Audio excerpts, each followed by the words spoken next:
A very good morning to one and all. I am Dr. Shomuk Karan, Assistant Professor, Department of AEI.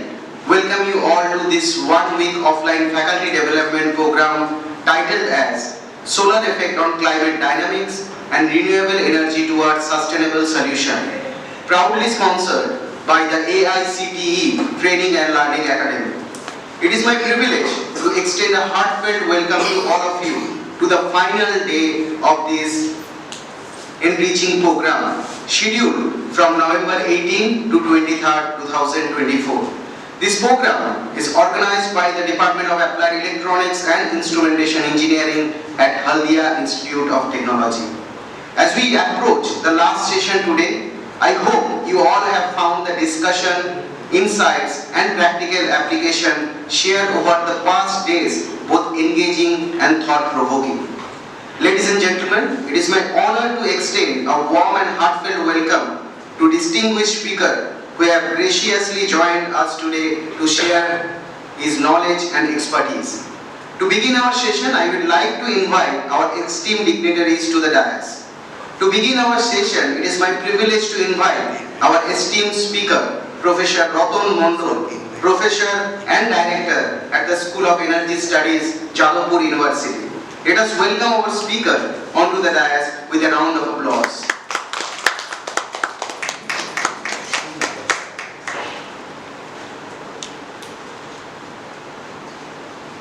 Thank you, sir. Now I warmly invite our head of the department, Professor Dr. Uday Maji, to the dais, please.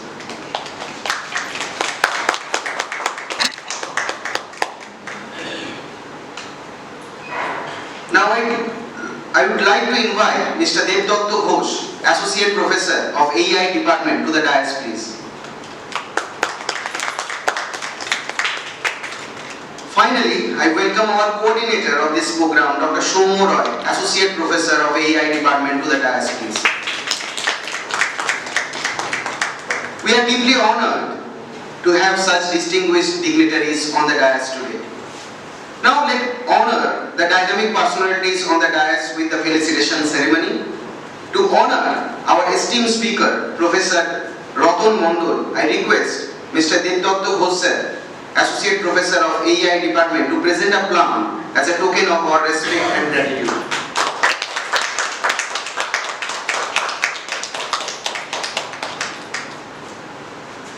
I would now like to symbolize our commitment to growth, sustainability and knowledge with the watering of the plant ceremony. This is the representation of the growth of ideas, knowledge and initiative to our sustainable future, which is a theme of our program also. I would like to respectfully invite all our dignitaries on the dais to come forward and water the plant.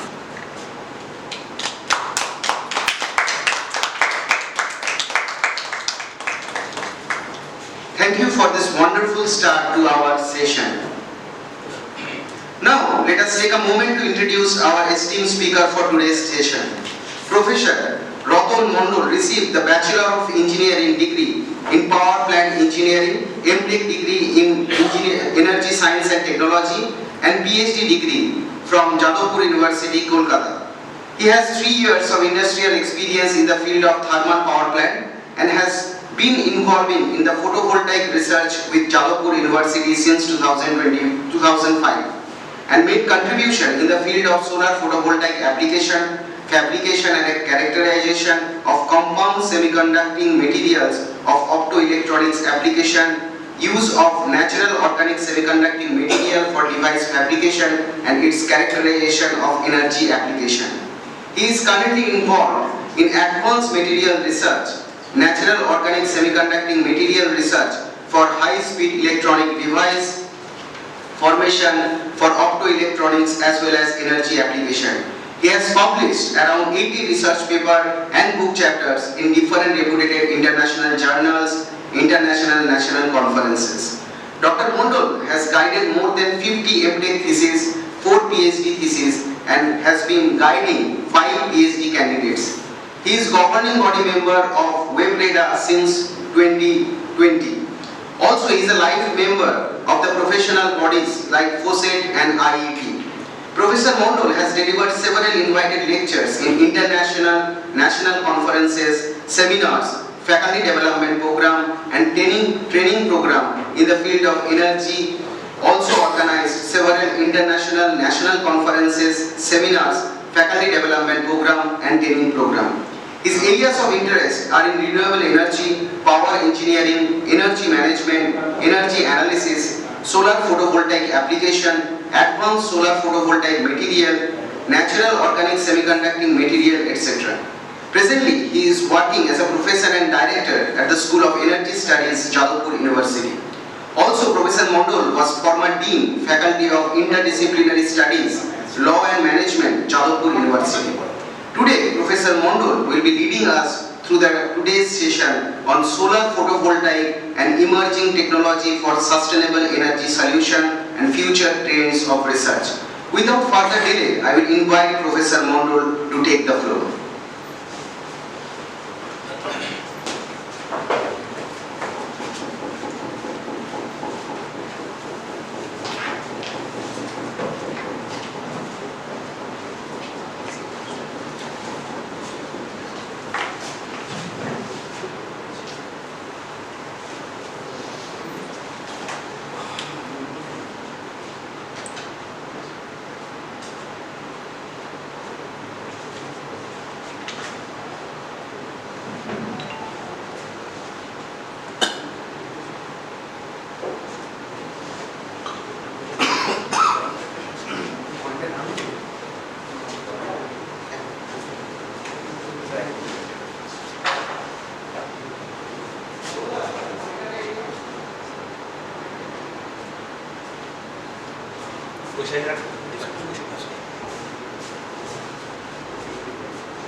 Applied Electronics and Instrumentation, and faculty members from the department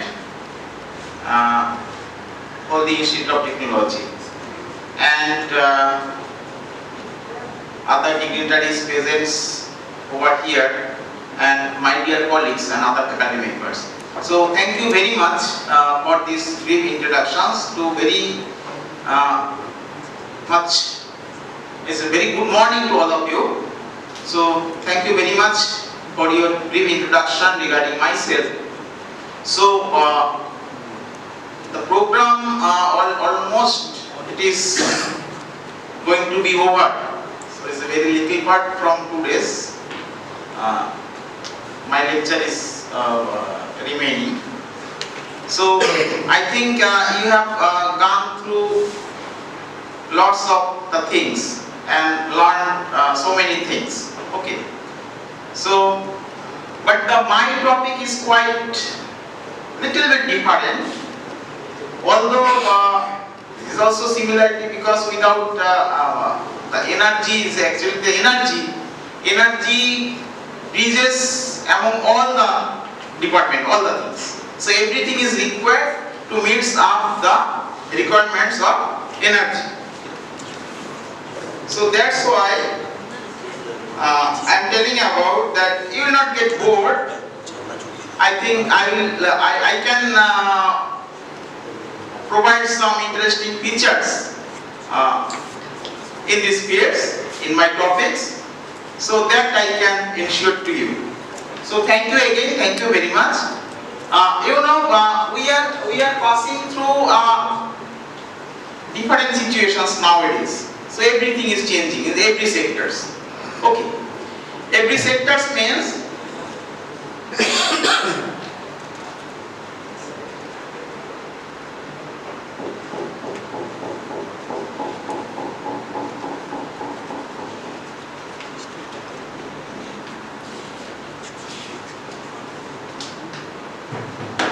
so everywhere means there is a transformations. We are transforming from one situation to another situations. Other problems, because there are so many issues, so many problems are coming in near future. So Problems means, so we have to overcome the problems. We are identifying the problems, and we are trying to identify the solutions from the problems to get rid of. Okay. So energy is one of the most challenging and problematic areas where we are going to reform our energy sectors. And reformation takes place by various ways. So every sector, everywhere, someone who is providing energy, someone who are making business for transforming one form to another, someone we are using that of energy.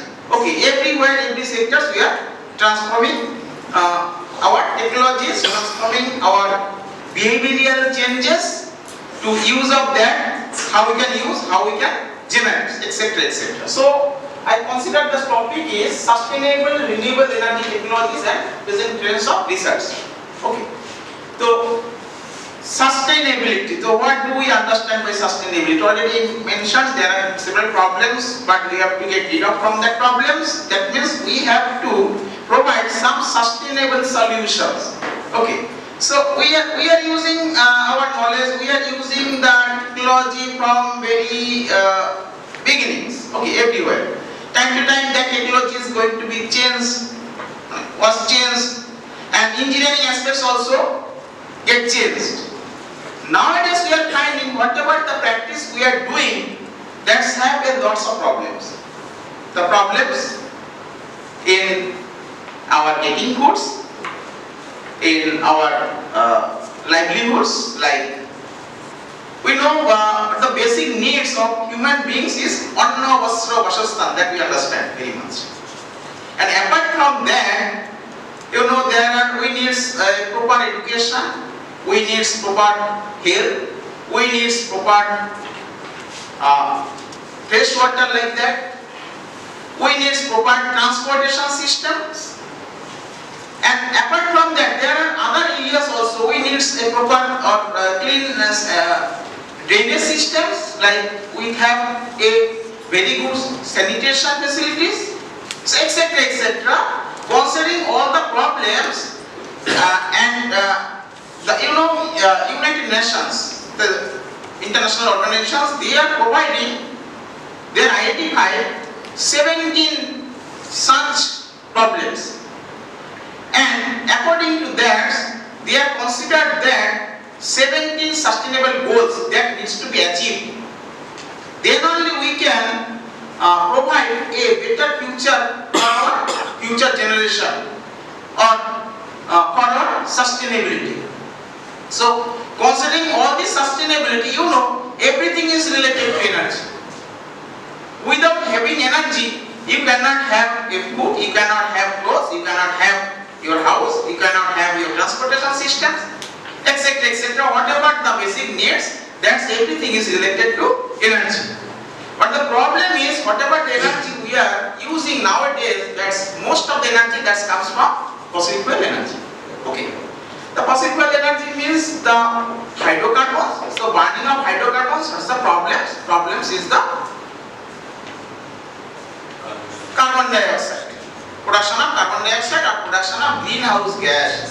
And that greenhouse gas needs to be reduced. Otherwise there is another problem coming, that is global warming, climate change, that we know. So we have to get relief from that problems. So we have to find some alternative sources of energy. Because we must have energy security. Without having energy, we cannot do anything. It's not like that. Fossil fuel, we are stopping the use of fossil fuels, so we will survive. Not be happy. So our developments will be stopped. Okay. So we have to find some alternative ways, and the alternative ways are the alternative energy, mostly the renewable sources of energy. And whatever the energy we are using nowadays, it is not like that immediately we can transform from our present situations to all the things to the renewable based of systems. So it cannot be possible. So phase wise we are transforming our system time to time. So ultimately we have a very big target you know, by 2070, India government fixed a target of carbon neutral fuel. So 2070. Okay, and by 2030 we have a big commitment to the international organizations like IIPC, International Panel on Climate Change, IPCC. So that is by 2030 we have to reduce carbon dioxide emission by 30% by adding more 30% of greenhouse renewable waste of energy into the grids. So that means that target implies is around 500 gigawatt of renewable energy needs to be integrated in the grids by 2030. So these are the very big targets that we have to go for. So these are the topics that I will try to cover. So different issues related to energy utilization pattern, and the Indian status already I discussed little bits. Why renewable energy and power, and solar cell and module, solar photovoltaic principle, solar cell and module, solar photovoltaic power system, different SPV application, research steps, studies on some advanced semiconducting materials and solar cell applications, and conclusion. So these are the background what I already mentioned. Why we are very much concerned about this subject. What's the problem behind that and what we have to do. So this is the present trends of energy that we are using. What are the different types of energy? Clean energy like renewable waste of energy, and the oil energy, coal and natural gas. You find the trend from 1950 to 2050. So that is the progressions of that. That is the imaginations where we will go, we will stop. And up to 2023, this is the trends. The only thing is, the hope is that you see the green line that is increasing day by day. And someday it finds all the fossil fuel waste of energy will be replaced by the renewable waste of energy. That is our hope. Not only hope, that we must have to do, otherwise we cannot survive. So this is the present status of Indian energy scenario. You know, there are different forms of energy that we are using, like thermal energy, electrical energy, and other form of energy, mechanical energy. And this is only for the part of electrical energy. So this is total installed capacity nowadays is around 441 gigawatt. 441 gigawatt. And out of which, you see, it's very current data. It is around 190 gigawatt that comes from the renewable waste of energy. And within that, you know, hydropower is also renewable waste of energy, but that we are using very beginning. And sometimes you will find the term non-conventional, conventional. Nowadays that term is invalid.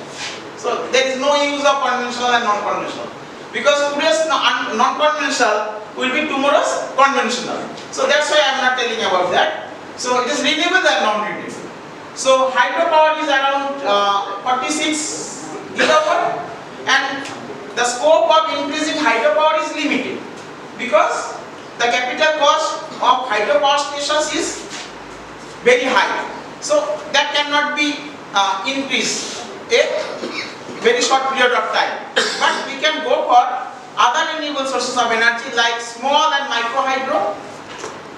That is also other renewable sources of energy, small and micro hydro, and power plants or the solar systems.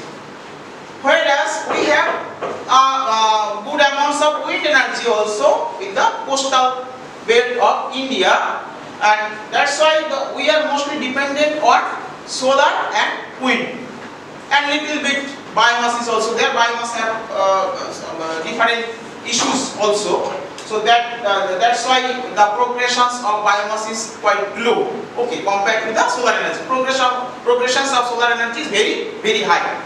and that is around, you see, 143, considering wind, solar, and out of that wind is around 44 gigawatt, and solar is around 100 gigawatt, and rest is around little bit biomass and other form of energy. Okay, so this is the picture, and this is the already mentioned the target, and by 2030 already mentions we have to reach 500 gigawatt, where it is now it is around 200 gigawatt. Nowadays the current features is 200 gigawatt, and some report is published, and that indicates the is around 8 lakhs of job is created by last year in this fields of India, for India. So these are the problems already mentioned. Carbon emissions. There are various sectors that emits the carbons. Okay, and you know the energy is the main culprit that emits maximum amounts of carbon dioxide, because we are quite enriched in coal. So most of the base load power plants, that's a coal-based power plant, where you use coal, and coal emits huge amounts of carbon dioxide. And you know the amount of coal, if we calculate the amount of coal, if we consider 100 megawatt unit, 100 megawatt unit per hour, coal requirement is around 60 tons. Per hour 60 tons. For 100 megawatt unit, and in a plants you will find is around 1200 megawatt, 1300 megawatt. In case of Polagar, 210 into 6 is around 1260 megawatt. So into 60 ton per hour. So how much coal is there? And after conversions of that, what will be the amounts of carbon dioxide, and what will be the amount of ash? Ash is around 30 to 40% ash in Indian coal. So 30% of that will be ash that needs to be dumped. Okay, that's a big problem. And about the carbon dioxide, that is termed as carbon footprint. Okay, the amount of carbon dioxide produces per unit generation of energy. It may in terms of kilocalorie or kilojoule, megajoule or kilowatt hour. If you see the last column, so that indicates the amount of carbon dioxide emission per unit generation of electricity from different source of power plant, or different types of power plant. In case of coal, you will find on an average there is a 1 kg per 1 unit of electricity. Means we are consuming 1 unit of electricity, we are emitting, we are responsible to emit 1 kg of carbon dioxide to the atmosphere. So huge problems. Whereas in case of coal, in case of oils, little bit low, but is a 700 to 800 grams. Gas quite low. Similarly, is a 500 to 600 grams.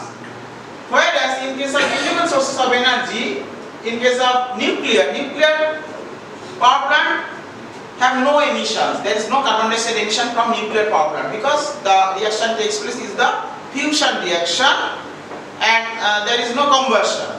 Okay, but here some value is showing here, 60 gram per unit of carbon dioxide, because you know that is inbuilt carbon dioxide. Means whatever the fuel is used in nuclear power plant, that is uranium, that is not readily available to the earth. Whatever the minerals that is extracted, that needs to be refined, needs to be enriched, better to say enriched. During that enriched process, most of the energy is consumed, that may be thermal energy or that may be electricity, and most of that comes from the fossil fuel waste of energy. Considering that part of that is the source of carbon dioxide, so that gives you the values of 60 gram per unit generation of nuclear energy from nuclear power plants. Whereas hydroelectricity similarly 15 grams inbuilt carbon dioxide. Similarly, photovoltaic cell quite high, is around 100 gram. In case of wind, quite low. Here. So then, what's the options? What we'll do? What's the way out to get rid of the problems? Use of renewable energy. So there are different sources of renewable and energy conservation. Already mentioned whatever the energy we are using. So we are not immediately. It is impossible because we are using more than 56% of fossil coal-based thermal energy that comes from the coal-based thermal power plant. Is at 56%. And immediately you cannot shut down all these things because there are so many other issues of the grid stability. Because that's at the base load power plants running day and night, and sun is available at the daytime. Night is not available. That much of energy at the night because at the evening the second peak demand comes. First peak and second peak demand at the evening. So how do you meet the requirements of the peak demands where there is no sun? So you have to keep running all that base load power plants also. But we have to, obviously we are trying to replace all these things after getting the other technological facilities or other managerial facilities if it is provided, if it becomes fruitful to us. Okay, the use of like wind energy where day or night is available, use of hydro energy, we can use that at evening also, getting stopped, use of pump storage power plants, use of hydrogen energy. Hydrogen means the using renewable energy will electrolyze the water by electrolyzer to form hydrogen. At the evening, at the time of peak, we can use that hydrogen in the fuel cell to get the electricity. So there are several options, but nowadays it's not so matured. So immediately we cannot switch over from all the fossil fuel waste of energy to the all renewable waste of energy. That's why the target is fixed. Is around 2070. By 2070, we will try to become a carbon neutral country. Better to say carbon neutral country. Next, so for that, so energy conservation. So energy conservation is the very big point, because whatever the energy we are using, we are doing lots of misuse of them everywhere.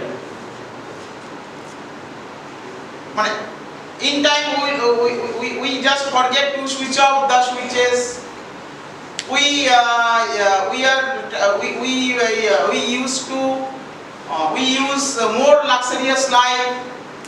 Okay, even sometimes we find so it's not required to use the cars, so we are using, and we are burning the petrols. No use. Only I think it may take 10 or 15 minutes to reach to our destinations. What we are doing, we are using our car and facing the problems of congestions, and we are spending time is around 1 hour and burning our fuels. So that's a huge problems. And the problems means we are losing money. We have the money, no problem. We can lose the money. There is no issues. But we are making the problems to others. That's the social problems. So we are not paying for that. That is termed as social cost. If the social cost is adopted everywhere, then nobody will use that cars. So they will try to use the public transport systems.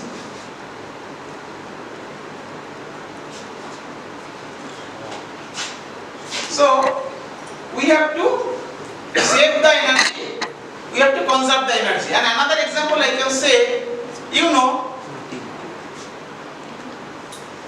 the efficiency of thermal power plant is around 30%, and while that energy comes to the userate that process through transmission, distribution, substation, etc. Everywhere there is loss of energy, and then that goes to our utility devices. Then there is efficiency of that device, and in an average we find whatever the energy we are putting in our generating stations in the form of coal, we are using is around 20% of that. That is 1/5 of that energy. You can think reverse way. If you save 1 unit of energy in your utility ends, you can save 5 unit of energy at your generating end. So that is the beauty of energy conservation that we must have to think of. Accordingly, use of energy efficient technology and process means we are thinking about, we are telling everywhere what is the mileage of the cars, what is the power consumptions of the devices, what is the power consumptions of the refrigerator or the air conditioning systems. You know, there is a star rating that is provided by Bureau of Energy Efficiency, BEE, works under Ministry of New and Renewable Energy, MNRE, of Government of India. So they are the certifying authority, provides the certifications of the devices or the appliances regarding its efficiency. So how useful, how energy efficient it is. Okay, more star rating means what planning arrangement, over planning, education, awareness and capacity building and training, that is very much essential for this purpose. These are the energy efficiency. I am not going details of that. These are the few steps that we can go for better energy efficiency. Different renewable energy conversion technologies. What are different types of renewable energy? So different renewable energy, energy from sun and geothermal energy. One is energy from sun, another one is geothermal energy. And energy from sun may be solar direct and solar indirect. And solar direct means solar thermal applications. We are using hot water, and instead of geyser, if we install a rooftop solar thermal system, solar water heating systems, that will be very much beneficial to us. That will save our electricity bill as well as that will reduce the carbon dioxide emissions. Okay. And also that same water we can use for other purpose like cooking, etc. And you know, if we use hot water for cooking, you can run 3 months with a single LPG cylinder, rather instead of 1 month. Mostly we are using 1 month per cylinders. Okay, so that you can increase its span of its use. Okay, that benefits you can get from the solar water heating system. Solar dryer is also there, solar thermal applications. And there is another use is the solar photovoltaic. Solar photovoltaic means direct conversion of solar energy to the electricity. And right side there is a solar indirect, means wind energy, hydro energy, biomass and biogas energy, and energy from ocean. You know, without having sun, you will not have wind, will not have plants, plantations, will not have low water, means you will not get hydropower. And you know, the ocean thermal energy conversion technology as well as tidal and wave, you will not have tide and wave also if sun is not there, if sun is not work. And OTEC is the ocean thermal energy conversion technology. That is actually, you know, there is a temperature difference between upper layer of the seawater and the bottom of the seawater. And if you can use that temperature difference, and if you put some device in between the temperature difference, from the thermodynamics we understand we can generate power, because source sink and heat will flow from source to sink, and that flow of heat should be passed through some device, and some part, and that device means some part of that heat will be converted to the work. So that is the main theory of any device, any thermodynamic devices. Okay, in whatever, it may be turbine, it may be engines, IC engines, etc., etc. Everywhere. And similarly here also, considering the hot water at the top is around 40 degrees centigrade, and the under sea levels the temperature may be 15 degree, maybe 10 degree. So in an average, you get temperature difference is around 30 degree. And considering that 30 degree temperature difference, you can put some vapor turbine. Vapor turbine means normal water will not be useful to convert it into the steam because the temperature, upper temperature is low, is around 40 or 45 degrees centigrade. So what working medium needs to be used that should have lower boiling point, like refrigerant, like organic liquids, ethyl alcohol, like methyl alcohol. So that may be used. So what happens by using the hot water, that working medium will be evaporated and that will form some vapor at high pressure and temperature compared to the lower temperature, and that vapor is passed through the vapor turbine. Then the turbine will rotate, will get the mechanical energy, and that vapor is condensed with the help of water taking from bottom of the sea. So that is the basic thing, just condenser. Steam power, thermal power plant also there is a condenser. In the turbine there is a high pressure steam, and below the turbine, at the exit of the turbine, there is some condenser that condenses the steam so that there is a pressure that provides the pressure difference from across the turbine, from inlet to outlet of the turbine, and due to that pressure difference, the flow of steams ensured. Okay, now the steam will flow through the turbines, and that makes the mechanical work. And another part is the geothermal energy. That is the energy confined within the earth crust, and that is not nowadays. It is not directly coming from the suns, but it is confined within the earth crust. So that is the geothermal energy. Sometimes we find different points where there is a hot water is coming, hot steam is coming. Hot spring. There is a Bokreshwar is one of the spot of the hot spring. You know, in the belt of Sikkim, there are several hot springs is available, and there is a cold area. So that hot water can be used for their irrigation purpose, for their room use purpose, and if it is temperature is more, you can go for power generation by using vapor cycle, or if you get the steam, then you can go for direct turbine.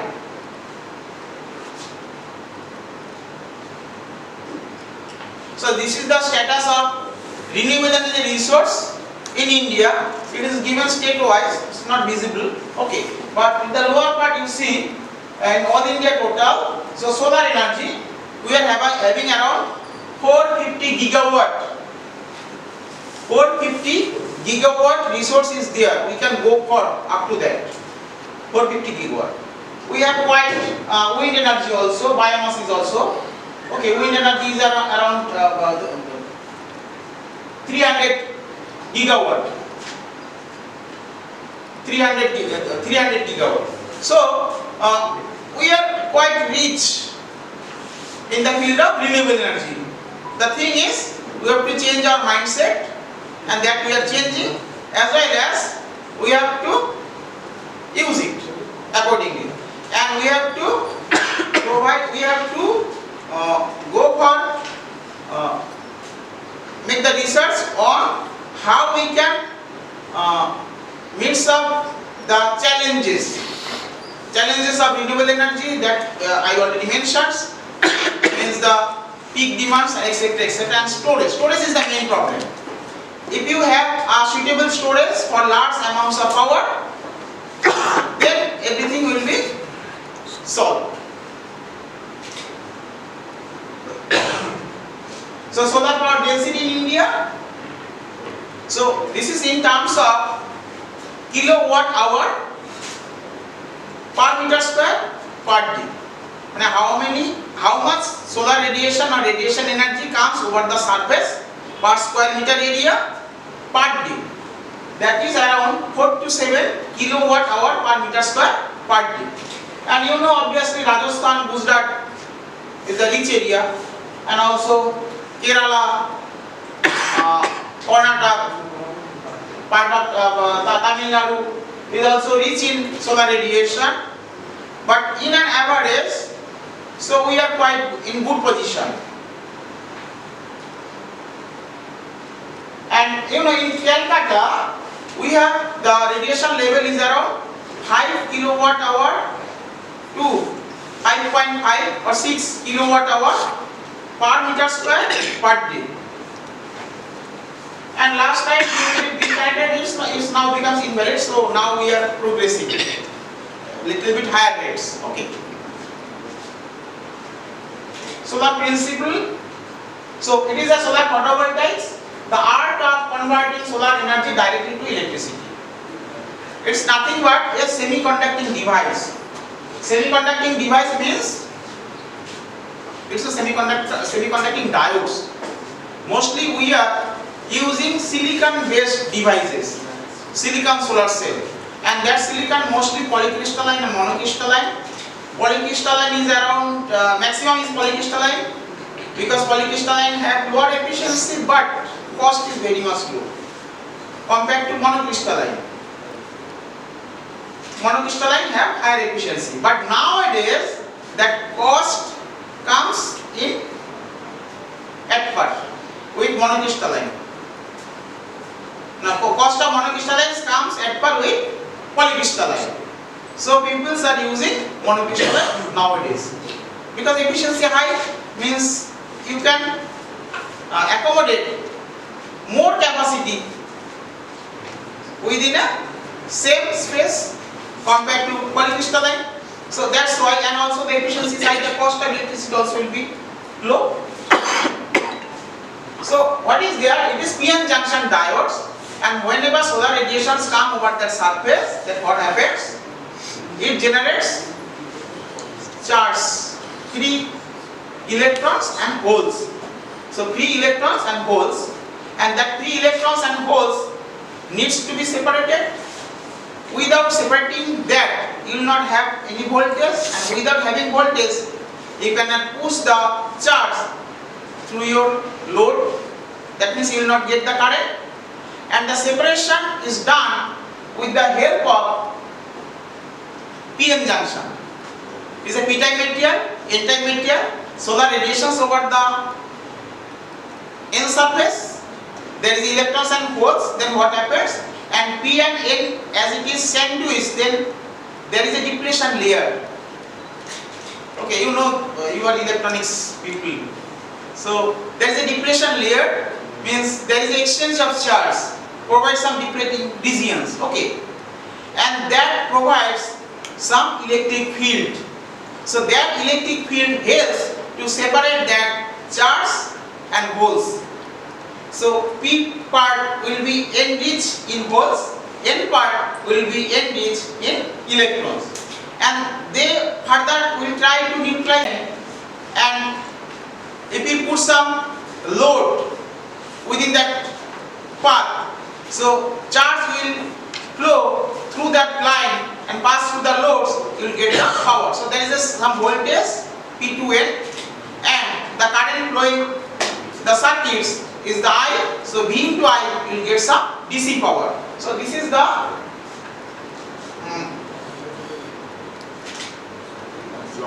principle of the photovoltaic cell.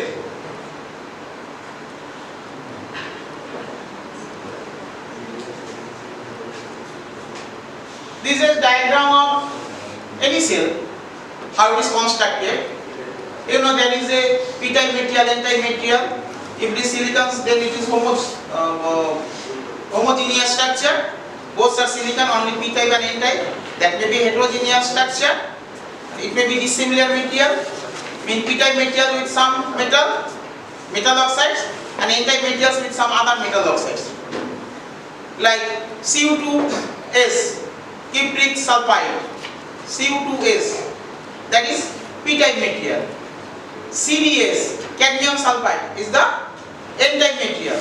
Okay, if you can make a junction, so that junctions will be heterogeneous junctions. But mostly we are using homogeneous junctions, means silicon. One is n-type, another one is p-type.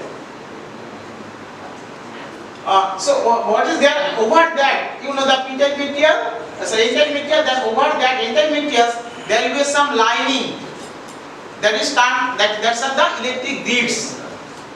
So whatever the charge that is generated within the material that needs to be transferred to the metal contact. So over the grids that's are the metal contact. And at the back side also there is another metal contact.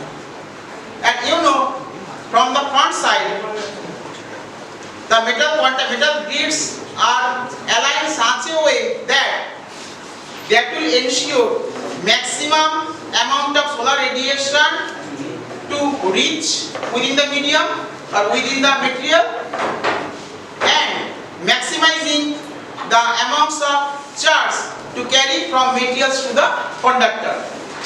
So according to that, the spacing, thickness of the grids is designed. Okay, but in the back contact there is no issues of solar radiation entering from the back contact. So that is covered by, mostly aluminum is used. Aluminum is used for the back contact, but the front contact silver is used because silver is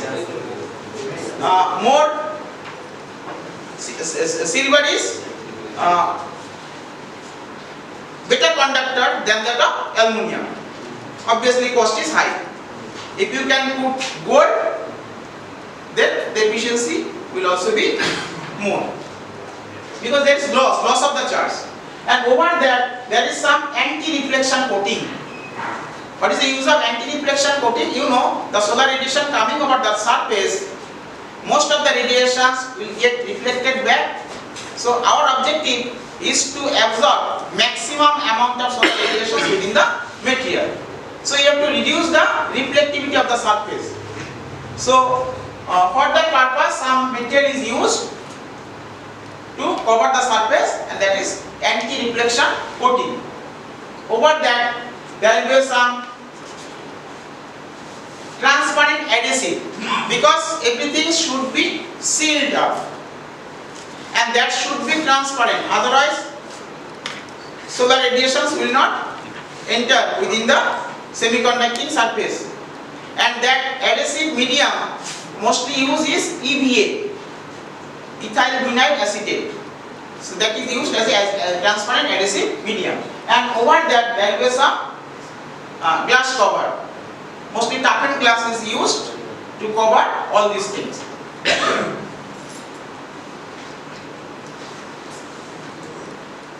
And we are engineer, so everywhere our objective is to design the systems so that we will get the maximum efficiency. So after manufacturing the device, our objective is to find its characteristics, find its efficiency, how does it perform. Okay, so these are the performance parameters. What are they? Short circuit current, open circuit voltage, maximum power, current and Pmax, voltage as Pmax, fill factor, shunt resistance, series resistance, and efficiency. I am coming to the points. So to get these performance parameters, you have to perform some experimentation. What is the experimentation? You see, this is the solar cell, and that is connected some radii, and in series of that there is some ammeter, and in parallel there is a voltmeter. So by varying resistance from 0 to infinite, you will get different values of current and voltage with a same level of radiation. Radiation must be constant here. Solar radiations that must be constant, and for that constant solar radiations you will get different values of current and voltage. And plotting all that current and voltage, so you will get the curve. It's nothing but a diode curve. Okay, here it is generating, in diode it is reverse directions. Okay, so it is generating means the current and the voltage, and if you take different points over that curve, you will get different values of voltage and currents. So voltage into current, you will get the power, so you will get different powers. So at the short circuit condition, the voltage is 0, current is maximum, so power is 0. In the open circuit voltage condition, means where resistance is infinite voltage is maximum, current is 0. So you will get the 0 power. So you have to identify the point where you will get the maximum power. So this is the maximum power point, and according to that you have to set the load along with the device. Otherwise you will not get optimum outputs. Okay.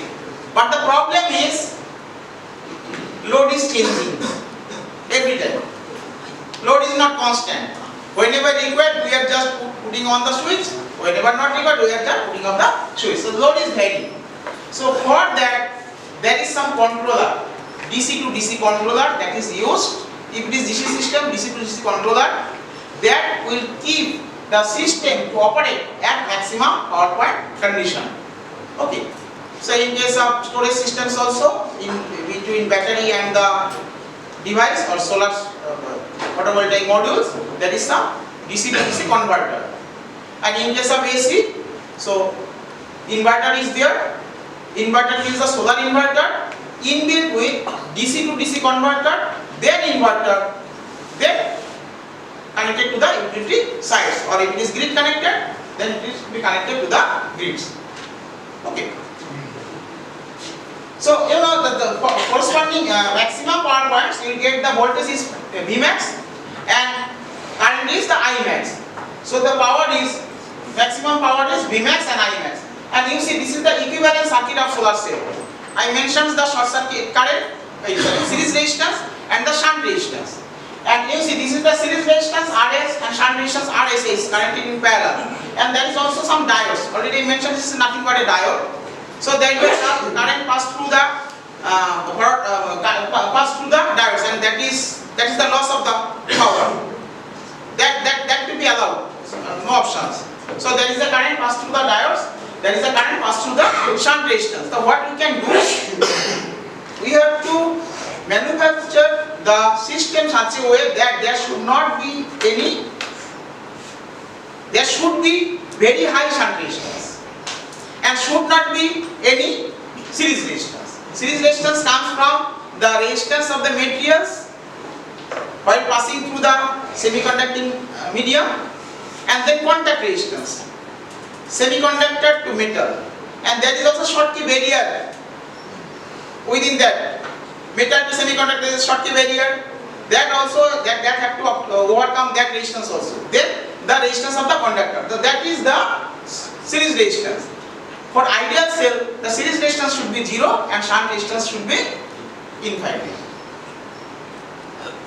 So this is the equations considering shunt resistance infinite and series resistance 0 is nothing but a diode equation. So this is the diode current minus current flowing current due to lights minus diode current. Thank you. So that will give you the total current that will flow through the load. And you know, for V equal to 0, I will become IL, that means the short circuit current. Similarly, for I equal to 0, V will become VOC, that is open circuit voltage. It is nothing but VOC equal to KT by Q, ln IL by I0 plus 1. I0 is the diode saturation current, IL is the current due to light, K is the Stephen-Boltzmann constant, T is the absolute temperature, and Q is the electronic charge. So this part is constant. And IL by I0, I0 is very low compared to IL, so 1 can be neglected and I0 is constant. That means we can say VOC proportional to Ln of IL, and that is the cause for which if you change if there is a mass change of solar radiation, there is a very little change of voltage. Voltage খুব একটা change হয় না, 12 থেকে 14 কি 16 কি 11.5 maximum, মানে যদি 12 volt system হয়। But in case of current is directly proportional to solar radiation. Current is directly proportional to solar, IL is directly proportional to solar radiation. That's why VOC directly proportional to Ln of solar radiation. Clear? This is ideal cell. Ideal cell is the rectangle that is the blue one, and this is the actual cell and ratio. And you know the fill factor, it is nothing but the combined effect of shunt resistance and series resistance. Clear? Efficiency, VO significant factor is a total or VMIM by P in. So it is important to understand about P in, means how much power coming over the surface. So that is nothing but the solar radiation. So you know the solar radiation that coming on the earth surface at the outer atmosphere, it is more or less constant, and that is termed as solar constant. We just mean the value is around 13.1353 or sometimes 1356 watt per meter square. But while that solar radiation entering into the earth atmosphere, then what happens? Some parts comes directly over the earth surface and some parts gets deflected, okay, by refraction, reflection, re-radiation, etc. with the help of fog, smoke, particulate matters, etc., etc. And that part is termed as diffuse radiations. And more or less we can say on the earth surface we are getting maximum around 1 sun of solar radiation. 1 sun means 1000 watt per meter square. 1 sun is another unit, is termed as is equal to 1000 watt per meter square. And out of that, if it is clear sky, 30% or 35%, 40% is around diffuse radiations, and 70 to 60% is around beam radiation. Okay, and that there is no deflections over there. And you know when we have installed the solar module, solar device, or solar cell is not a solar module, then there is some inclination. We provide some inclination. Why inclination is needed? Because at different locations of the earth, you know, different values of latitude. It depends on the latitude. So inclination depends on the latitude plus minus 15 degree. Okay, and also you have to face that module towards, as we residing on northern hemisphere, so it should be faced towards south. If it is in southern hemisphere, that should be faced to north. So that's the criteria. And therefore, how we can measure the values of inclinations? So that depends, as these systems are fixed, you are not changing its angle. Okay, so angle is fixed. So you have to optimize such a way that throughout the year, what is the positions to get maximum unit of generation. Okay, based on that you have to fix the angle. And for Kolkata or this south part of West Bengal, it may be Haldia also, it is around 26 to 25 to 30 degree. We are putting the modules at 25 to 30 degree. At Kolkata, we are the best results is 26 degree. Clear? And the thing is, we have to measure the values of P in. So we understand the type of radiation, beam radiations, and the diffuse radiations. Everything will fall over the surface of the modules at the inclinations. Okay, so directly we can measure. We know there are devices, solar emitter or pyranometer, that will help to get the values of global radiation, that directly we can use to get the efficiency. Or there are different mathematical models that will predict or that will give you the values of total radiations coming over the inclined surface, knowing the values of solar radiations on the horizontal surface. You know the values of radiations on horizontal surface. Okay, and also if the climate condition is known, so there are different factors for different climate conditions. Accordingly, you will get the values of how much percentage of diffuse radiation is there, how much percentage of beam radiation is there.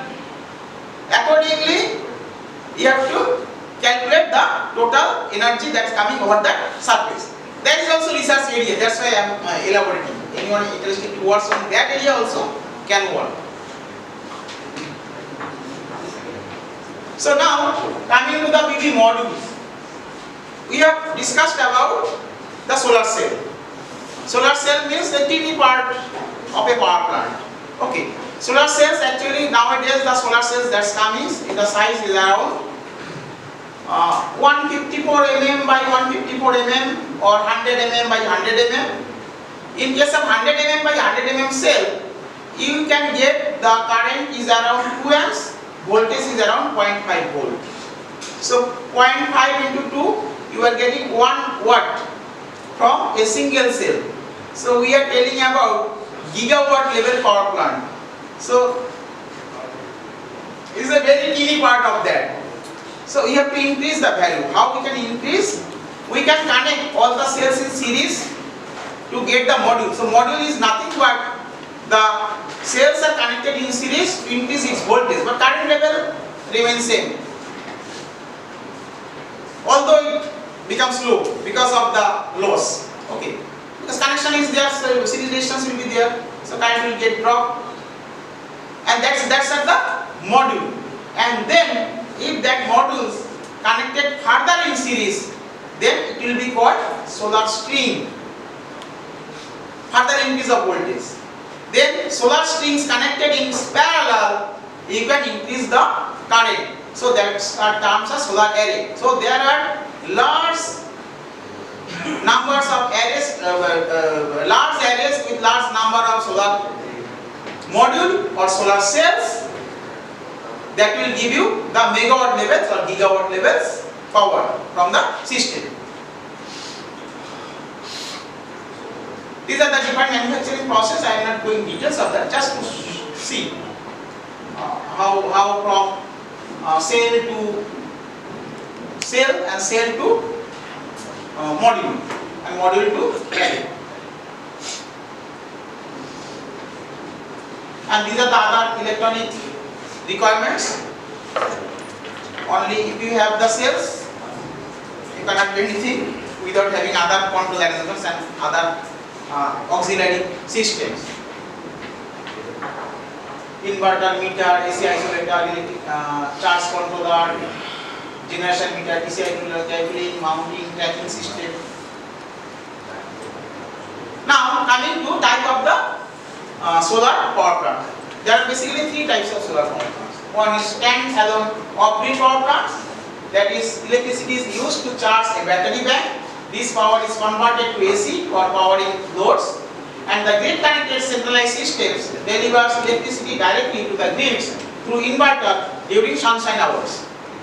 Another one is grid-connected distributed system. And coming to the standalone systems is nothing but you see the solar lantern. Solar lantern ki ache? It's nothing but it's a solar cell is there, some controller is there, some battery is there, and light is also, load is also provided along with that. It is a complete package of solar power plant as well as load. So it is standalone systems. So the same thing can be adapted for households also, like solar home lighting system. So there may be a battery backup, inverter will be there, it's not connected with the grid, so solar modules will be there, and that battery and the inverter or controller is connected to the loads. Okay. So this is the standalone systems, and you understand the storage is needed, and that is the main problem. Storage means battery life, whatever the battery we are using nowadays, if it is concealed lead acid batteries, the life is around 5 to 6 years. Okay, so after that you need to replace that one. And now people are going for lithium-ion batteries. So life is quite high, but cost is also high. So cost is increased, cost becomes high for that systems. But in case of grid connected centralized systems, what happens? There is no storage devices there. What happens? Whatever the energy is generated, that is directly fed into the grid through solar inverter. So in standalone system there is also inverter, because in the home lighting systems we are using the AC appliances, inverter will be there. But there is a huge difference between them. You are instrumentation people, you understand. Okay, so there should be some restrictions within that. So below that level of harmonics, you should not go there. 1% or 2% may be allowed. Beyond that, it's not allowed because there is loss of power. Loss of power means that power passes through some circuits. Passes through some circuit means that is the heating effect. This energy goes to the environment, and that damages the systems. Loss means loss of direct loss as well as indirect loss while losing its lifespan. Clear? And also problems in environments. The grid connected centralized systems, there is a large power plant. So obviously there is a quality, grid quality inverter will be there. The same quality should be there as the grid power is there. Voltage level, frequency level, as well as synchronization obviously. For synchronization what needs to say? Voltage, frequency, and phase sequence. That is also important. Phase sequence. So these are need to be taken care of in case of grid connected inverter. And then grid connected distributed systems. This is the future. Because in future you find there is no such centralized large power station. Why I am telling that? Because the resource on which we are going to be dependent, that's are localized in nature. আমার বাড়ি যেখানে সেখানে আমার resource রয়েছে তাহলে শুধু শুধু আমি গ্রিডের সঙ্গে কানেক্টেড হতে যাব না। So there will be some distributed system, distributed generating units that will generate the power taking from different resource, and that power will be fed into a common grid to serve the local grid. Okay, and it may be grid connected or it may not be grid connected. It may be distributed generation standalone types. It may be or it may be grid connected. Grid connected systems means grid is there, but the facility should be there so that if it is not required, we can get detached from the grids. If it is required, we can get connected with the grids. And if I am self-dependent, self-sufficient, so why should we get connected with that? Because they may have different problems that may cause different issues to our power systems. Clear? And if I am shortage of that, so for taking the power, we can get connected. And if I am producing more, then we can send the power to the grids after connecting with them, seeing who are paying more money to me. There is another option. So in future you will find there will be a energy exchange like stock exchange where trading is carried out. Energy exchange means there will be different players, different generating organizations, and that will be connected to the grids among them. And nowadays there are private participants will be there, so like CSC or other organizations, and there will be exchange of the power based on that, based on the resource availability and based on the cost. So that is the future. So it is grid connected distributed system. So these are the different applications that we know. I am not elaborating that. Everywhere solar power is there. Grid connected systems. Scheme of the grid connected systems is the inverter and the AC loads, and then the bidirectional methods. So it is available nowadays. And I think in this institute, is there any rooftop solar power stations? So that is also grid connected. So you know, there is net metering or gross metering here. It is net metering. Sir, one problem is the net metering. For net metering, in West Bengal there is a limit. They do not get That we know very well, and everywhere I am telling that. Everywhere means in the platform, government platform, and raising the problems, and everywhere they are telling us these are the problems. But there is a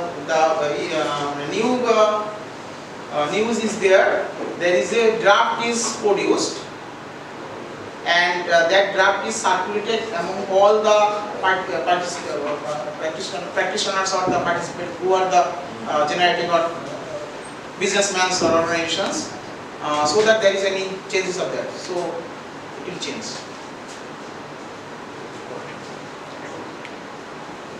And nowadays, sometimes it was kept stopped. Now it is started. Started up to 5 kilo. Net metering. Beyond that, it is gross metering.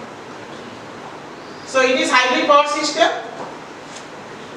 Concept of hybrid power systems means, you know, that different resource, different source that will be connected with the common grids with some battery backups. Hybrid systems with utility grids. So grid is there. So this pictures is not showing. It is showing is unidirectional. Means we can take the energy from the grids. But nowadays, hybrid inverter is available. Hybrid inverter have the facility to deliver the power from your system to the grids also. And what's the basic problem of the grid connected systems and the hybrid systems? Basic problem is if you have the grid connected systems, if there is a load shedding, so you cannot get the power from your own systems. So that is the problem. And to solve that problems, the hybrid inverter is provided. Hybrid inverter means you can store some power, and if it is excess, then that of use as well as storing the excess energy you can send to the grids also. And if it is shortage, then you can take the power from the grids. So that is the concept of hybrid inverter. So there is no problems of load shedding.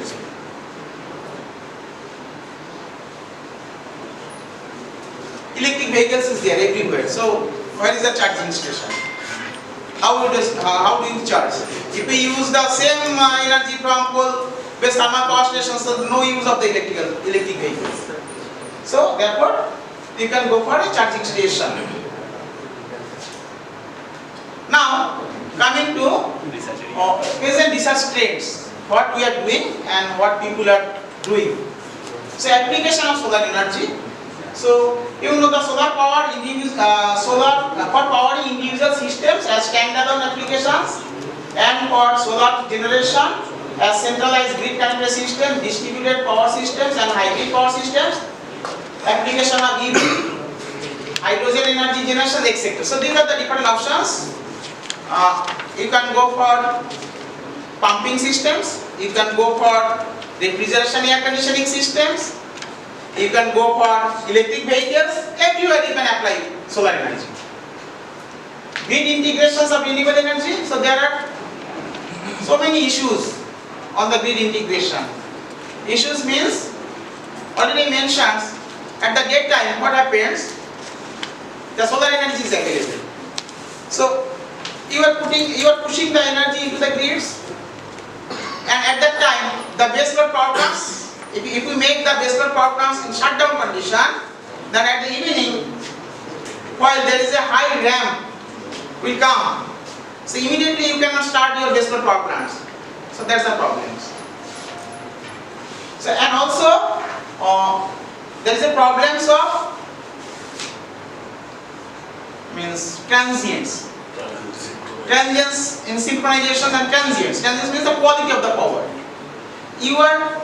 The grid in the solar energy or the renewable energy are fluctuating in nature. Sometimes it is available, sometimes it is not available. And load is also fluctuating in nature. And if it is not available, so what happens? There is a change of levels, change of frequency level, change of voltage levels, and generations of harmonics. And that goes to the grid. And if you increase the amount of integration into the grids, nowadays there is no problem, because it's around 30% we are putting into the grids. If you increase the percentage 40, 50, 60, then you face the problems. After 50, then you say huge problems will be there. That to be taken care of by having the solutions of storage like other ways, or by having distributed generation. So that's why I am telling the future is the distributed generation. So these are the different problems that can be done with the help of application of IoT, machine learning, IoT, etc. You know, the load forecasting, resource forecasting.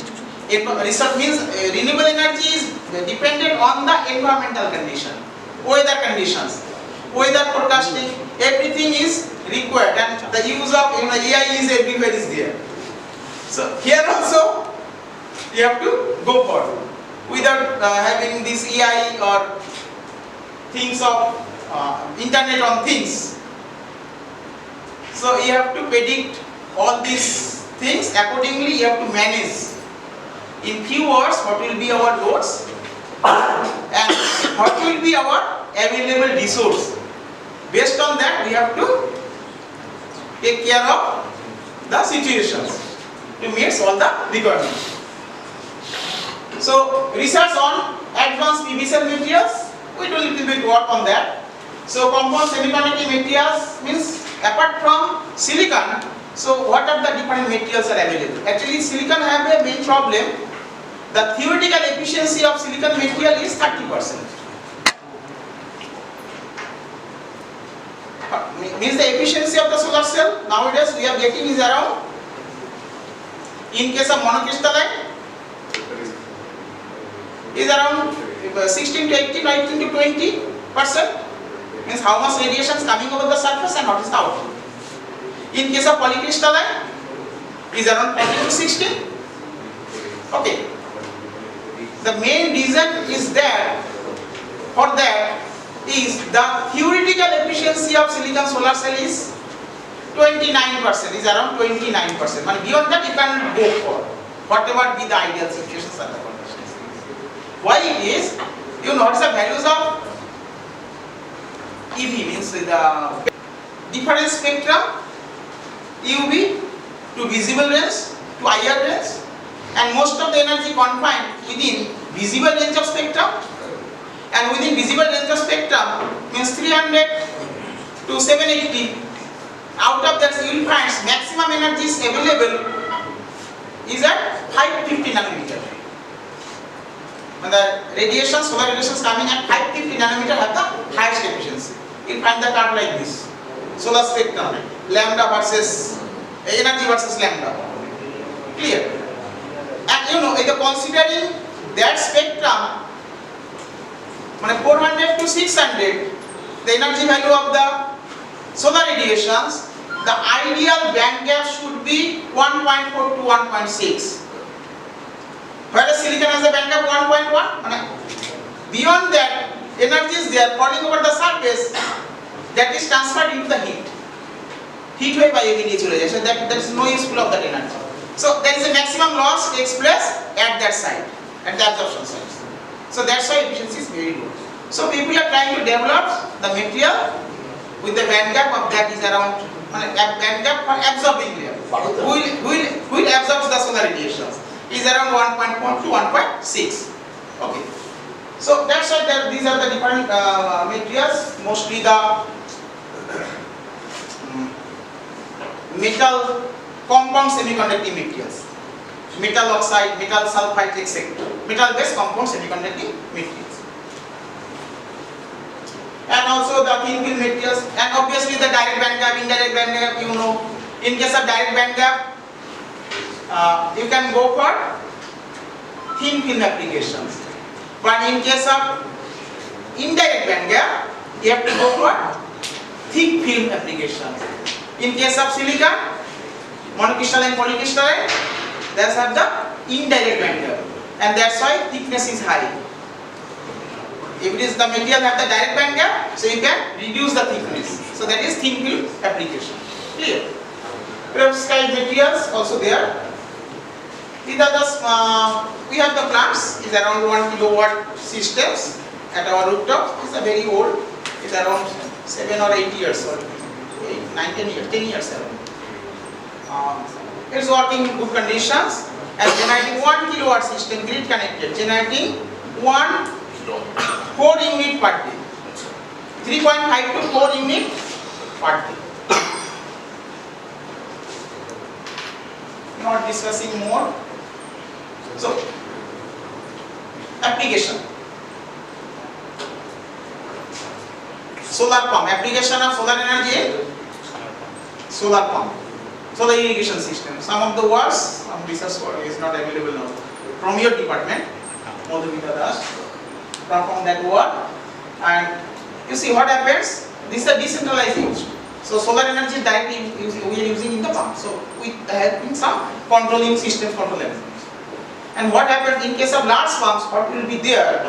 If there is a large variation of solar radiations, there is a large variations of the current, there are large variations of the RPM of the pump, and pump running is a uniform conditions. And if there is a sudden breaks up of that, so it will produce a huge transients in the electrical side as well as pumping side, as well as piping side. Okay. How we can tackle up that situation? So we can use a small battery also. So this study is carried out with the help of some batteries, some supercapacitor also. And we are trying to find out which one is the most efficient way to manage that. Our objective is to have lower values of batteries, because battery is the problem. The life is low and the cost is very high. Whereas in supercapacitor have the higher charging rate, higher discharging rate. Immediate you can take the energy, and immediate you can get the charge. Whatever the excess energy is there, it will get charged every time.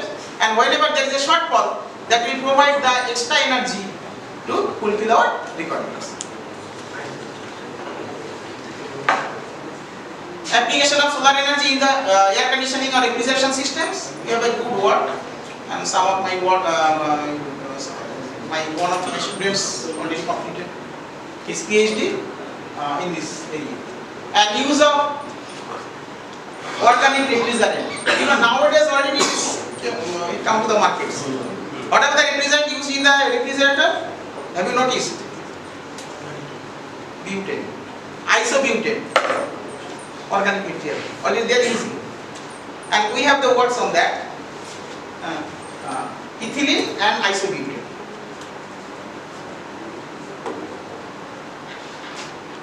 These are some words on also some hybrid systems. Hybrid systems means combining with solar. The studies is carried out in this whole year. Optimization, sensitivity and energy management of the PV wind battery and the PV wind supercapacitor hybrid renewable energy systems for the climate conditions of whole year using Homer software. Homer is used for that optimization purpose. Here is another word she has carried out is effect of photovoltaic energy penetrations on the photovoltaic biomass lithium-ion of grid systems and the system optimizations for the agroclimatic zones of India. The concept is, you know, there are different kinds of resource available at different locations. So we have to design the system such a way there should be some common design, so that can be adopted in the location based on the resource availability. Then you have to optimize the systems, optimize based on its performance. Performance means the unmet load. There is a term unmet load. How much percentage of the time load it is not able to meet the load requirements. So that should be zero. But for economic point of view, sometimes we allow to some percentage. Because to make it zero, we find the cost is becoming very high.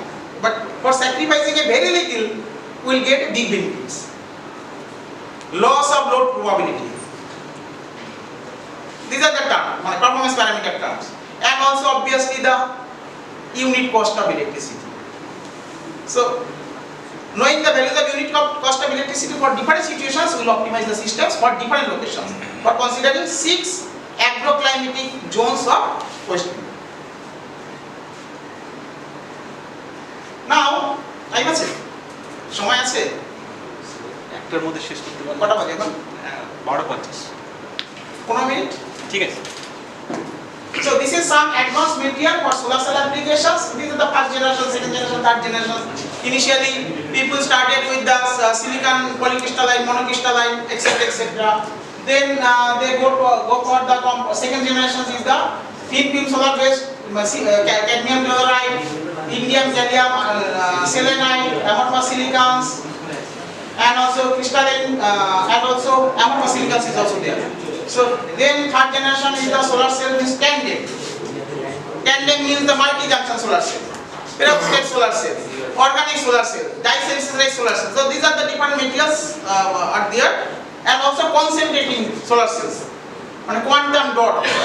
So these are the different concepts.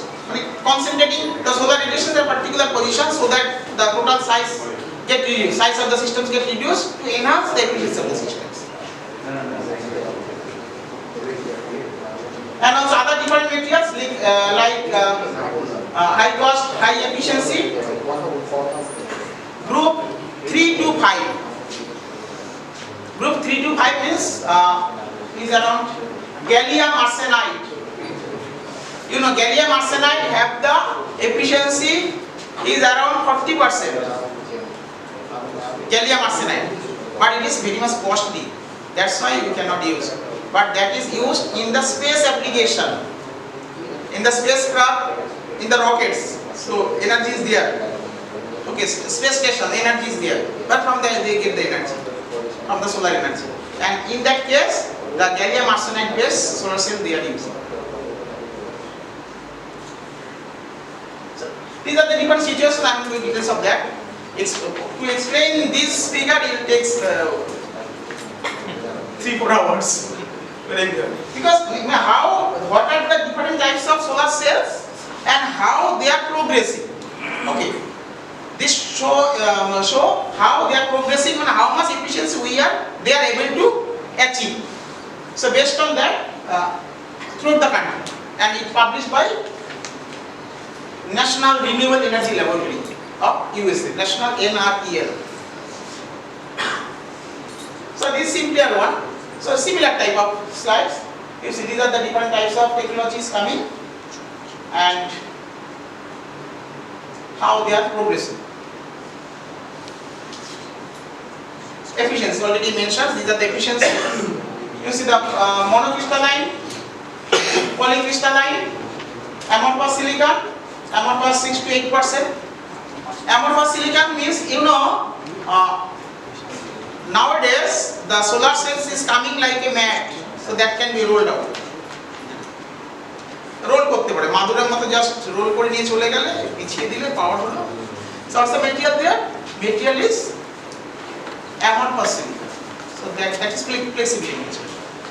And sometimes some days you find there is a paint. Painting the buildings. Building a paint করে দেওয়া হবে, একটা layer দেওয়া হলো. Next another layer, there is a junction is formed. Now first layer is metal contact is formed.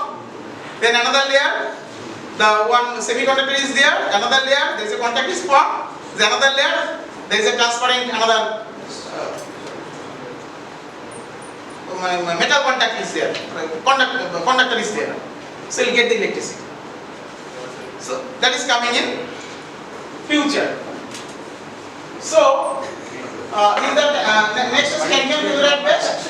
That is also the cadmium telluride, Cu2s have a very good values of or equivalent band gap is around 1.4 to 1.6 around that. But has a problem. Problem is the other is not that it depends on the band gap. There is other losses also there. Transportations of charge from one position to another position. 10% copper, indium, gallium sulfide is around 12%, and there is another thing is organic material is coming to the market. Organic material means it may be dye-sensitized materials, it may be naturally available organic materials. I'll show. But the problem is the material is discrete in nature. There is no continuity. So there is a trapped charge. Charge get trapped within the molecules. So properly that charge will not transfer from one point to another point. And also there is a stability of the material. Organic material. So stability is low. So get damaged or oxidized or whatever with the other transformations, chemical transformations will be there. compound semiconducting materials. We do some works on copper-based semiconducting materials. So these are the different compound semiconducting materials. I will go into details of that. Copper and sulfur. So we adopted different technologies. Cu2s is not available naturally. Copper and sulfur is available in different forms. If you say CuXs, the X value depends from 1 to 2. It may 1.1, 1.3, 1.9 like that. Okay. But Cu2s is not available naturally. But the Cu2s is a very good material with a very good values of matching values of band gap. And we try to produce that material in our laboratory, and we make some device and tested it to increase its stability as well as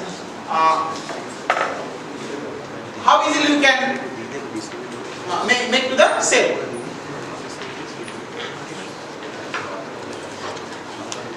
These are the device where we just make the film over the surface on the glass plate, glass surface.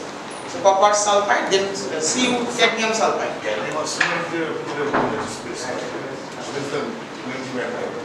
Energy backup is 1.4.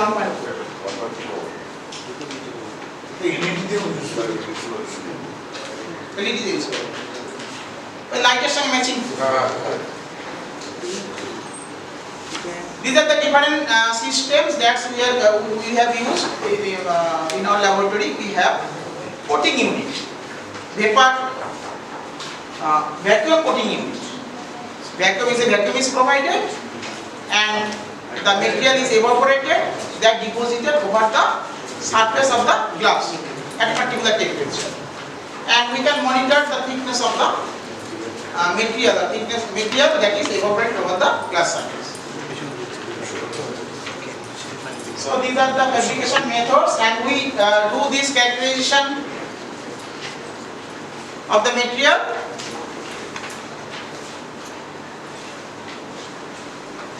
This is the structural, surface morphological and compositional characteristics. X-ray, diffraction means XRD, EDX, and scanning electronic microscopy. XRD, same, and EDX.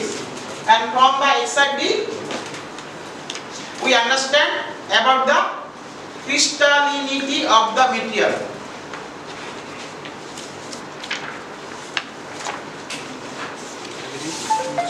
And from same image, we understand the size of the molecules, size of the structure, crystalline structure, where there is a nanostructure formed or not. And energy dispersive X-ray, EDX, from EDX we understand about the composition of the material, the stoichiometry of the material. Stoichiometry means what is the ratio of the material is present there. If there is another material is within that, so that will be identified by EDX. Okay. An optical characterization, UV visible spectrometer, transmittivity, reflectivity. Knowing the transmittivity and reflectivity, we find the values of absorptivity, how much energy it can absorb, and based on that, we can calculate the values of band gap. Next, and within which range of solar spectrum it is suitable. Whether it is useful for UV detection or visible rays detection or IR detection. And photoluminescence testing. Photoluminescence testing. Your instrumentation, people. So it is very much important. So testing and instrumentation. How do you characterize the materials? Okay. So optical UV visible spectrometer and photoluminescence testing means directly by using photos you can get the values of optical band gap, and also you can understand there is any pinholes, any cracks of the materials or not. That can be identified by PL testing. That we have carried out. And also electrical characterization. So one is mechanical, another optical, then electrical characterization. Electrical characterization to understand about the bulk resistivity and contact resistivity of the material. Bulk resistivity and contact resistivity of the material, as well as the IV characterization, whether it is semiconductor or not. If it is semiconductor, then if you make some diode with the help of this material, so it will show the IV characteristics like diode. So from that, and also knowing the values of bulk resistivity and contact resistivity, bulk resistivity mainly. So semiconductor have a range of bulk resistivity. If that resistivity falls within that range, so you can say it is a semiconductor. Okay, so by these methods we understand the material have the semiconducting properties, as well as we can go for a diode applications, as well as we can go for knowing the range of spectrum or the band gap. Knowing the values of band gap, we can say this can be applicable for solar energy generation. So these are the different techniques. I am not going details of that.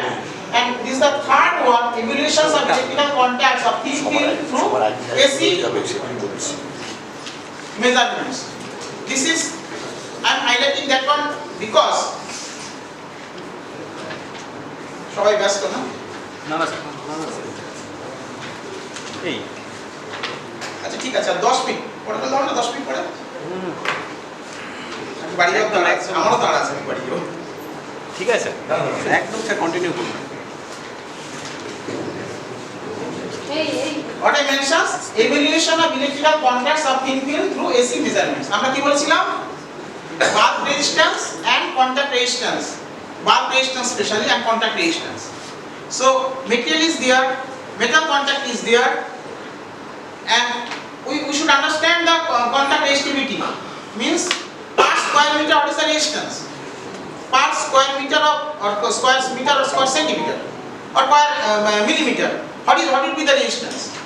And the contact bulk resistivity means the moving from one point to another within that medium, moving of charge from one point to another within the material, how it feels obstruction. So that is the bulk resistivity of the material. That you can measure by conventional methods, this transfer of length model methods is established, DC method. This is volume transfer mode of methods. That is also DC method that those who are working, they use that technology. And Shweta is also there, she is also worked. And this last one is the AC measurement methods, and we propose this model.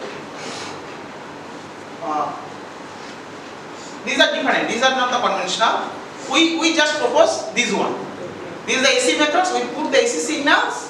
Accordingly, we measure, considering this structure, equivalent circuits, we measure the capacitance, we measure the total resistance, and we calculate the equivalent resistance. And from that equivalent resistance, we put the graphs. From that, we can calculate the values of bulk resistance and contact resistance. So that and that's we have compared with the other methods. We find it is similar. And why it is that? Why we are going for that? You know, if you use DC, what happens? Metal contact is the metal, and where it is contacted, that is semiconductor. So there is some barrier, Schottky barrier is there. So if you put the DC, so you will not get the exact result. Clear? And also, while you are putting the metal over that semiconductor, some parts may get diffused, there may some voids, so there may some trap of the energy, so that behaves like a capacitor. So you will not get the exact values of resistance, and as it is very thin. So that's why we put the we just propose this model, and accordingly we calculate the values of capacitance and resistance, and from that we get the values of bulk resistance and contact resistance. Clear?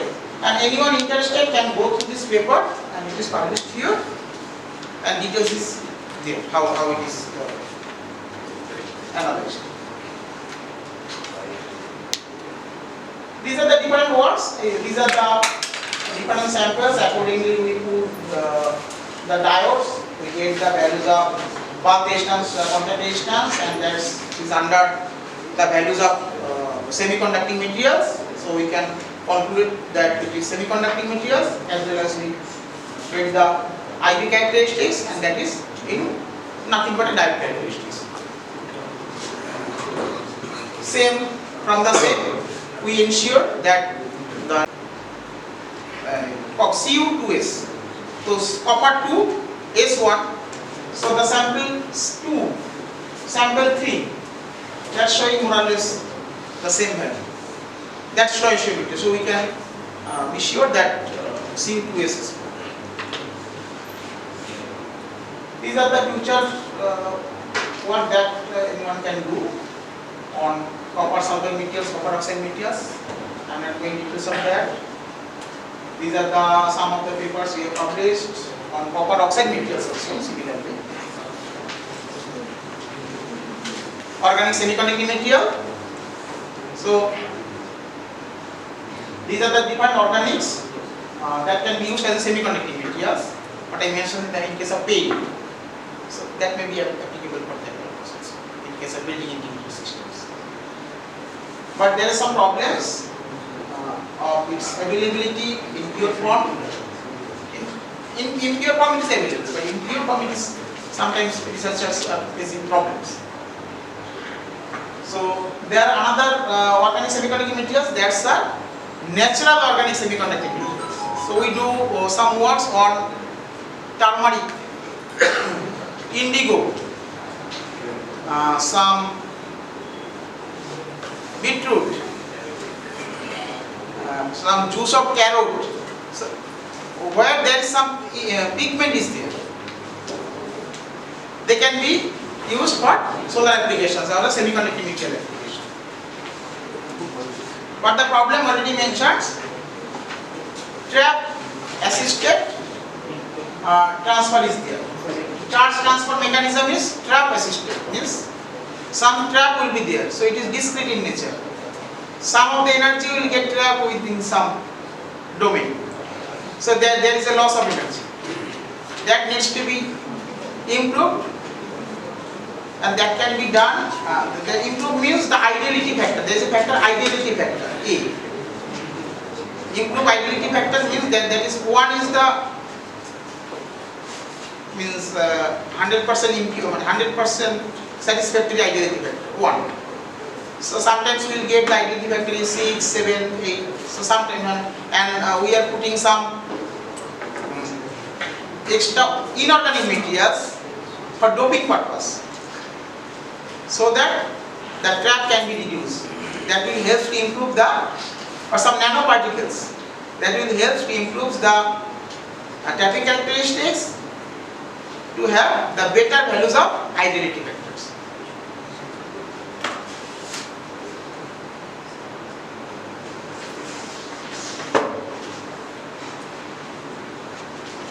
কি করে করা হয় মানে যেটা just বলছি, what we done in our laboratory, we take some copper strip and the aluminum strip, and we take the juice of turmeric. Then we just go for a spin coating over that plates, over that strips of copper and strips of aluminum. Then we put it as a, after drying we put it as a sandwich. Then we dry it. Make the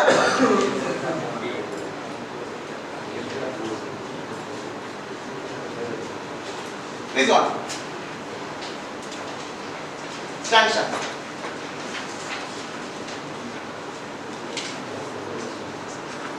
Junction like this. This is a copper, silver, not silver, aluminum. Okay.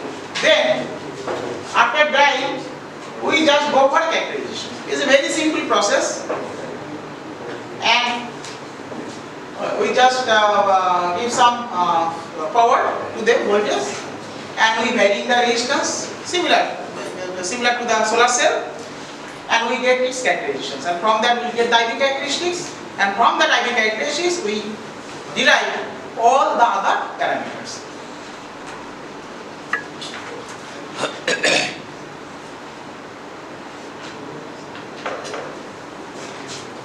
LUMO, HOMO. So it is higher positions. Aluminum is higher positions than the copper. So copper is act as a back electrode, and aluminum is acts as a front electrode, and it is comparatively negative than that of aluminum, and that charge will transfer from through this electrolyte. So organic material acts as an electrolyte here. And when there is if we use as a solar cell, so what we do? We just allow light to pass through the electrolyte. It will generate the charge, and the charge will get separated with the help of this back and front electrode, because there is a electronegativity, electropositivity is different. Okay, and then that will be allowed to pass through the. So that is the concept.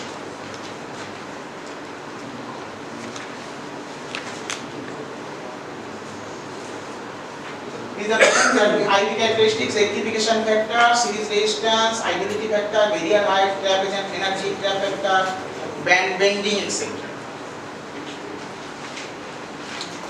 Anyone interested can go through these papers also. It is detailed.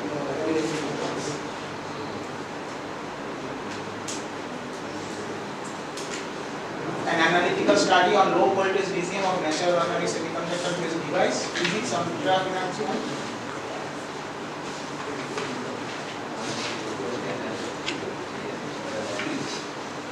Current transfer mechanism of aluminum beetroot copper used as an organic semiconductor. Schottky diode is superior than natural light based 10 devices. There are other also 3 or 4 words here. We have published in a very good journal, and some of the work is after putting some nanoparticles within the materials, like aluminum nanoparticles, zinc nanoparticles, so that the resistivity of the material can be reduced, or the trap energy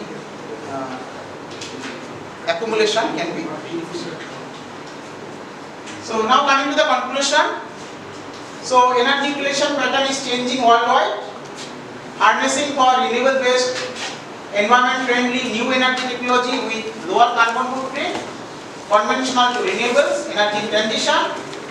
Most of renewable energy, solar thermal, solar photovoltaic, wind, biomass, small hydro are the mature technologies, have huge opportunity and possibilities with several applications as well as grid integration.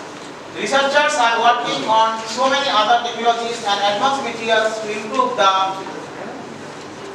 performance, environment friendly, longer life, ease of operation, reliable use with lower cost. Other than thick crystalline silicon solar cells, some other technologies are based on concentrating solar cell technology, thin film technologies with nanocrystals, amorphous silicon, metal-based compound semiconductors, perovskite materials, etc. Multi-junction solar cell, dye-sensitized solar cell, organic solar cell. Although stability is one of the major issues of those materials, hopefully it will be resolved in future and will be commercialized. There is a great interest in savings energy and in the use of renewable energies.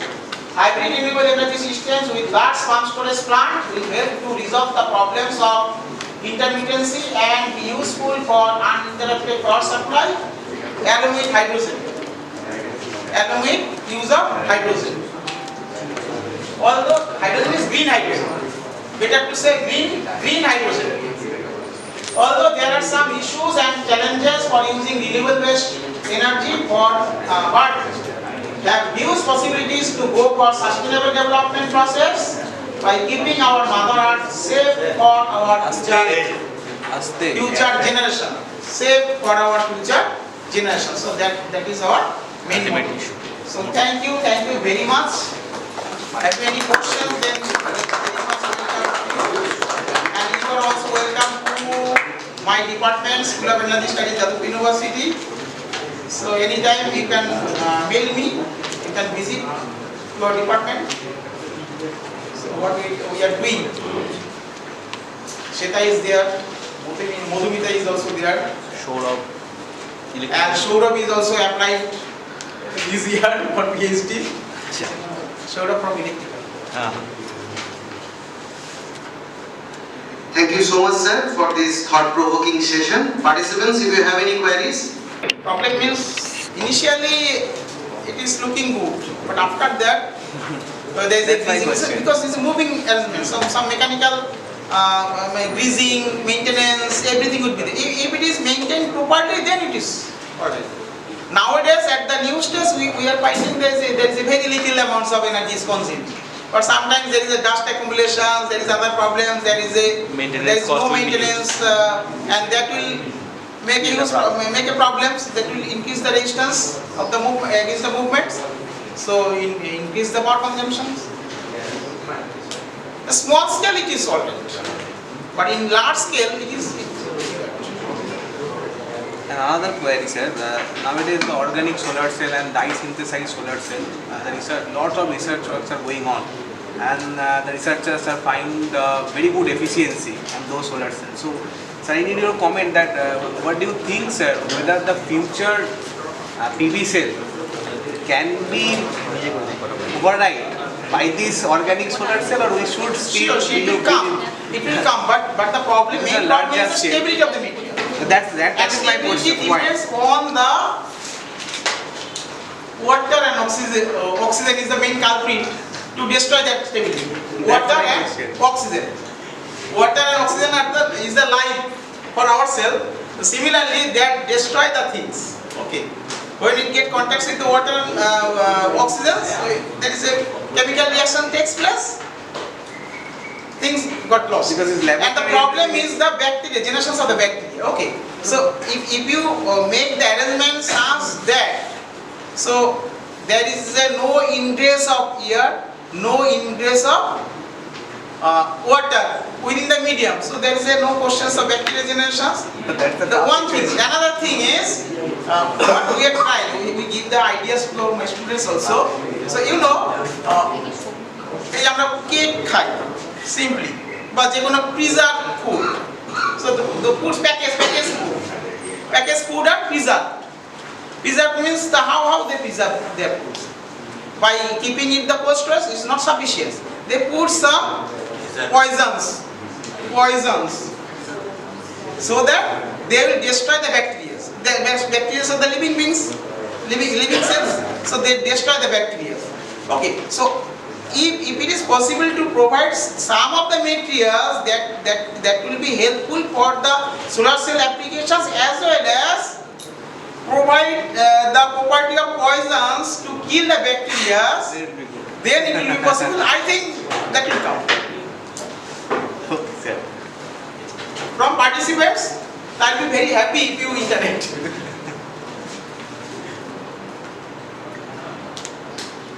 Okay, thank you very much. So thank you, participants, for your active participation. Thank you, sir, for your enlightening session. So thank you, Professor Mondal, for such an enlightening presentation. Your talk has vividly captured the pressing needs of renewable energy as a sustainable solution in the face of global challenge like energy crisis and climate change. Some of the key highlights from the presentation include the increased global energy demand, its correlation with the greenhouse gas emission and the economic impact of energy inflation. The promising role of the renewable energy is in mitigating these issues, ensuring energy security and fostering rural development.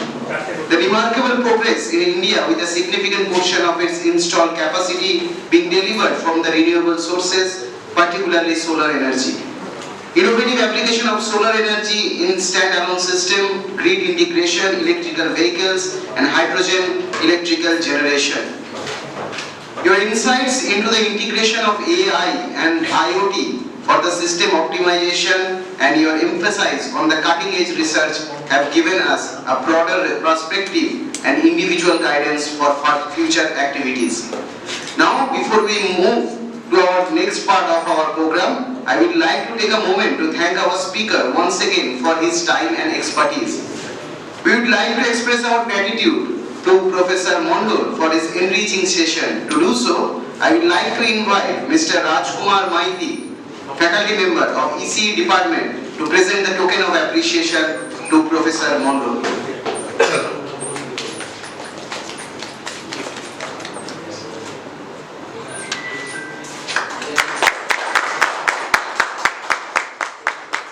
So as we conclude this session, thank you once again to our esteemed speaker and to all the participants. Now these are some of the information for the participants. Please be careful. So all the participants are hereby informed that a MCQ based offline assessment will be performed, and reports, that means the reports which you have made, that needs to be submitted to the coordinator or co-coordinator. Coordinator is Dr. Shomuro sir and the co-coordinator is Dr. Momita ma'am. So you can submit your reports to that coordinator or co-coordinator as per the availability. And you are requested to ensure the following 8 points to get the certificate. Please note it down if it is required to you. First of all, the attendance is mandatory. Attendance is mandatory. Article submission report, assessment, report on practical session, report on industrial visit, reflection journal, offline feedback which already provided to you, online feedback in the Auto FDP. And the online feedback in Auto FDP portal is mandatory for receiving the certificate. Link is open in the Auto portal, but right now it can be shown to you that the attendance is pending. So whenever our coordinator is completing the attendance, so we are requesting you to make the feedback in tomorrow in the Auto portal, not today. So our coordinator will give all the attendance today. So you are getting the opportunity to give the feedback in tomorrow. So I would now warmly invite everyone to join us for a group photograph and to mark a memorable occasion. Achha. So okay, the photograph will be conducted after the valedictory session. So please be here. We are take your MCQ answer script and the feedback. Okay, so after the tea break, so after the tea break we will shortly take all your